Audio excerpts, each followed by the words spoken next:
Agent Charlie. I can't summarize this book up, so I'm gonna read out from the back, which is basically the 1 minute pitch as such, or the blurb. We can call it the blurb on the back. We're on Shark Tank at the moment. So what's that? Shark Tank. Yeah. You have to make a sales pitch. Please no. This is the cover, and basically this is the blurb.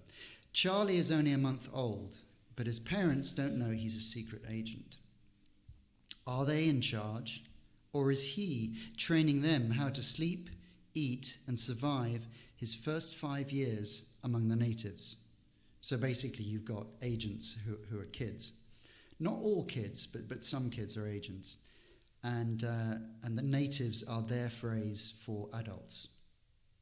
Yeah. And it's almost impossible to describe without you actually hearing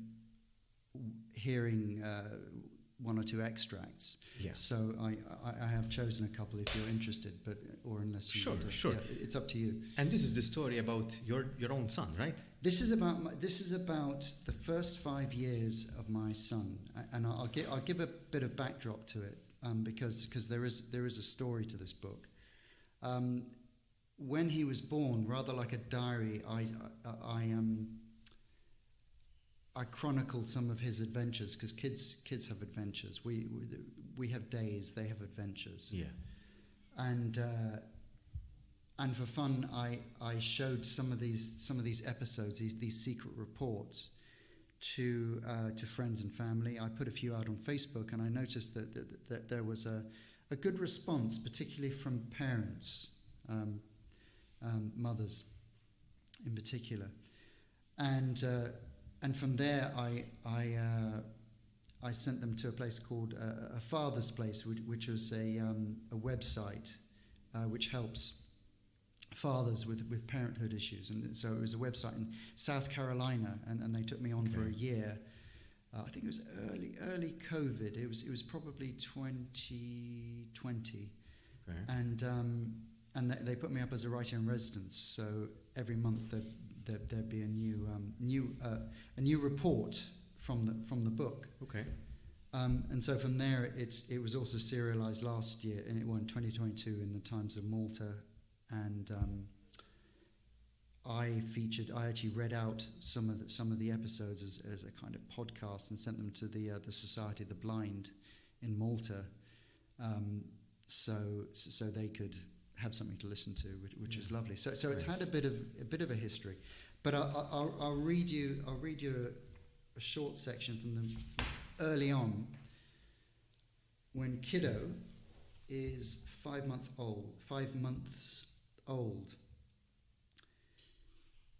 and this is mission 14, and this particular part of it is called Mobility Milestone.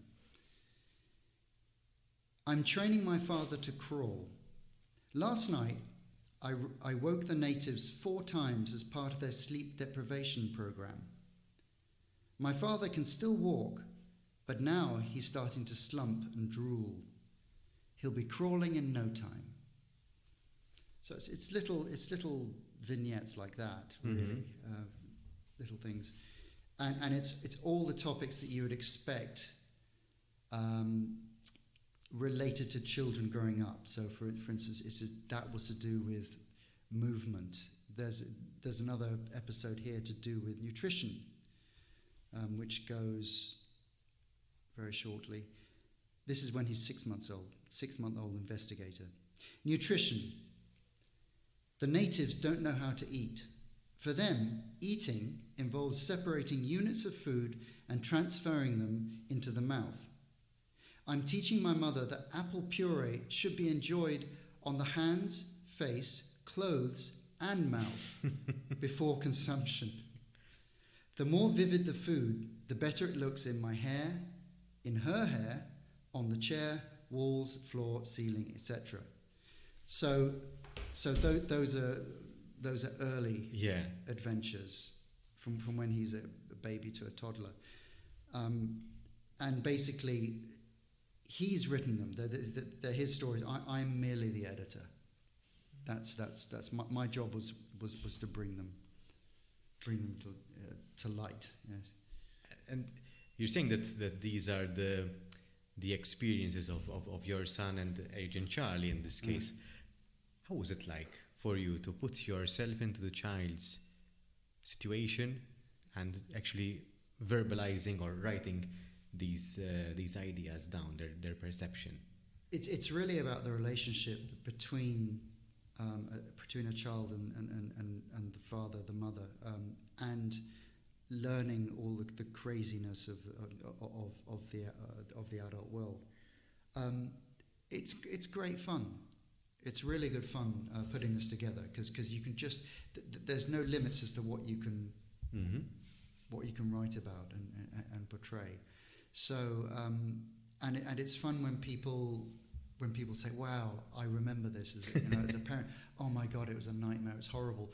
But I laughed about it because it's portrayed in such a way as to be fun. It's very relatable and amusing, and the relatable is the key to it.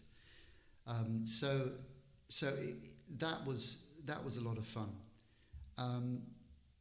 and I like it when it's funny. I mean, most of the pieces in there are funny. There's a little bit of not so funny, because he's not going to be happy all the time.